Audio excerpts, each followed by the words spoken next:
या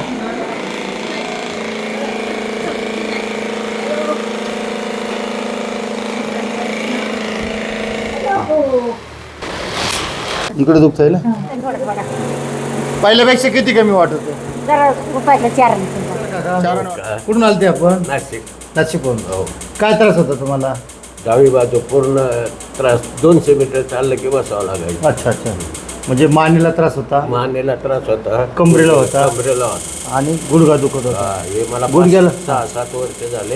अच्छा 19 मध्ये MRI केला होता, त्याच्यात 4 आणि 5 नंबरनं दाबलेली आहे. बर आणि मला 1911 मध्ये पॅरालिसिस 2011 मध्ये पॅरालिसिस झाला होता. अच्छा बर आता गुडघ्याला कमरेला आणि मानेला काय आता वाटतं जरा मोकळं वाटतं, किती टक्के आराम होते जवळजवळ 60% आराम वाटतो. 60% आराम पहिलं भरपूर त्रास होता हा त्यासारखं जर इतर पेशंट असेल त्याला काय सांगतात तिथे या सेंटरमध्ये हां आणि गणपत आपली- मॉल पेंढरी हा, नक्कीच धन्यवाद 15 काका दिवसांनी येणार.